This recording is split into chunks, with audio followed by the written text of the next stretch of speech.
कि नरेंद्र मोदी को मैं अपनी जेब में रखता हूं। आप उत्साहित हैं, लेकिन मुझे पता है कि कई लोगों को पहली बार ऐसी कड़ाके की ठंड का अनुभव हुआ होगा। हमारा देश तो मौसम के मामले में भी विविधताओं से भरा पड़ा है। इतनी ठंड और घने कोहरे के बीच आपने दिन रात रिहर्सल की और यहां भी गजब की परफॉर्मेंस दी। मुझे पक्का विश्वास है कि जब आप यहां से अपने घर जाएंगे तो आपके पास गणतंत्र दिवस के अनुभवों के बारे में बताने के लिए काफी कुछ होगा। और यही तो इस देश की विशेषता है। विविधताओं से भरे हमारे देश में सिर्फ एक राज्य से दूसरे राज्य में जाने भर से ही जीवन में नए अनुभव जुड़ने लग जाते हैं। मेरे प्यारे दोस्तों, आपकी पीढ़ी को आपके शब्दों में जेन जी कहा जाता है, लेकिन मैं आपको अमृत पीढ़ी मानता हूं। आप वो लोग हैं जिनकी ऊर्जा अमृत काल में देश को गति देगी। आप सभी जानते हैं कि भारत ने 2047 तक विकसित देश बनाने का संकल्प लिया है। अगले 25 वर्ष देश के लिए, आपके भविष्य के लिए बहुत अहम है। हमारा संकल्प है कि आपकी इस अमृत पीढ़ी का हर सपना पूरा हो। हमारा संकल्प है कि आपकी अमृत पीढ़ी के सामने अवसरों की भरमार हो। हमारा संकल्प है कि अमृत पीढ़ी के रास्ते की हर बाधा दूर हो। जो अनुशासन, फोकस माइंडसेट और कोऑर्डिनेशन मुझे भी आपके परफॉर्मेंस में दिखा, वही अमृत काल के संकल्पों को पूरा करने का आधार है।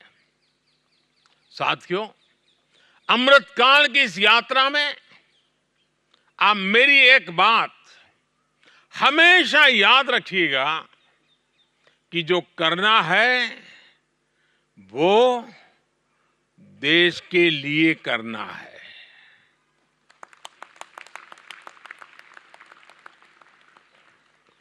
राष्ट्र प्रथम, नेशन फर्स्ट, यही आपका गाइडिंग प्रिंसिपल होना चाहिए। आप जो भी करें, पहले ये सोचें कि इससे देश का क्या फायदा होगा। दूसरा ये कि अपने जीवन में कभी भी विफलता से परेशान नहीं होना है। अब देखिए, हमारा चंद्रयान भी, वो भी तो पहले चांद पर लैंड नहीं हो सका था, लेकिन फिर हमने ऐसा रिकॉर्ड बनाया कि चांद के दक्षिणी छोर पर पहुंचने वालों में नंबर 1 बन गए।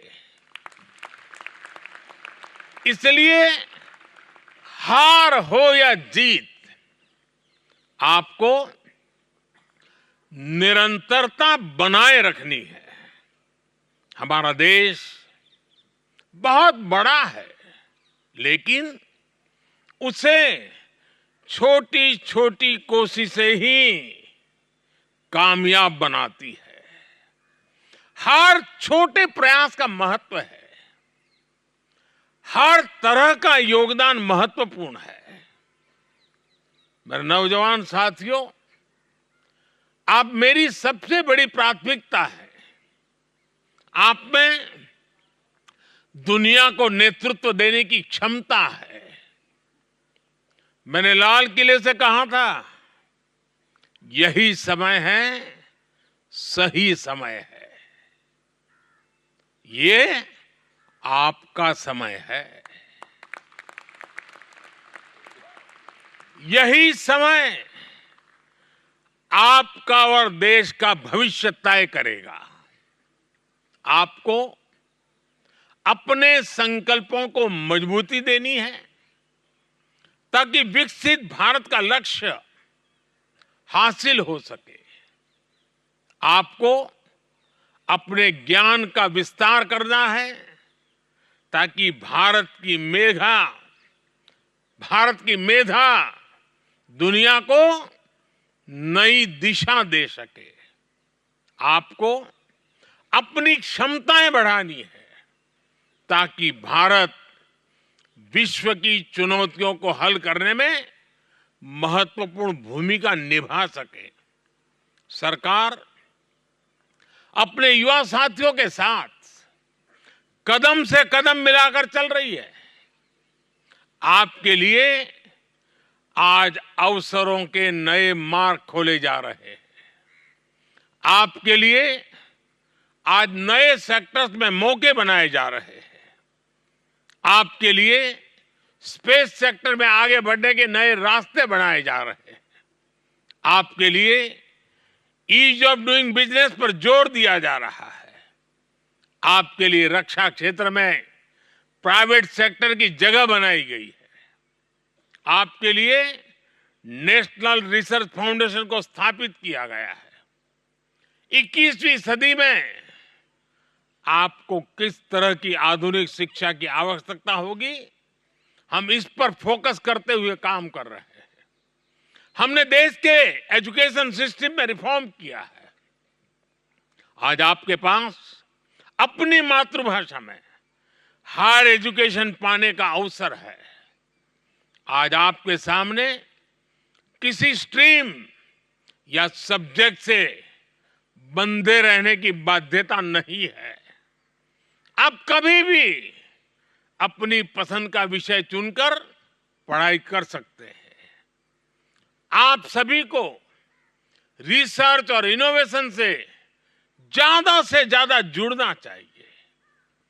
अटल टिंकरिंग लैब से क्रिएटिविटी और इनोवेशन को बढ़ावा देने में बड़ी मदद मिलेगी। जो छात्राएं सेना के साथ जुड़कर करियर बनाना चाहती है, उनके लिए भी सरकार नए अवसर बनाए हैं। अब विभिन्न सैनिक स्कूलों में भी छात्राएं भी दाखिल ले सकती हैं। आपको पूरे विश्वास के साथ आगे बढ़ना है। आपका प्रयास, आपका विजन, आपका सामर्थ्य भारत को नई ऊंचाइयों पर पहुंचाएगा। साथियों, आप सभी वॉलंटियर्स हैं। मुझे खुशी है कि आप अपनी ऊर्जा को सही दिशा में लगा रहे हैं। आपको इसे कम नहीं समझना चाहिए। ये किसी के पूरे जीवन का सबसे महत्वपूर्ण हिस्सा है, जिसके अंदर अनुशासन का भाव हो, जिसने देश में खूब यात्राएं की हो, जिसके पास अलग अलग प्रांतों और भाषाओं को जानने वाला दोस्त हो। उसके व्यक्तित्व में निखार आना स्वाभाविक है। एक और बात का आपको हमेशा ध्यान रखना है, वो है फिटनेस। वैसे मैं देख रहा हूं आप सभी फिट है। फिटनेस तो आपकी फर्स्ट प्रायोरिटी होनी चाहिए और फिटनेस बनाए रखने के लिए आपका अनुशासन बहुत काम आता है। मोटिवेशन हो सकता है, कभी कम हो भी जाए, लेकिन वो अनुशासन ही होता है जो आपको सही रास्ते पर रखता है। और अनुशासन को मोटिवेशन बना लेंगे तो समझिए हर मैदान में जीत की गारंटी है।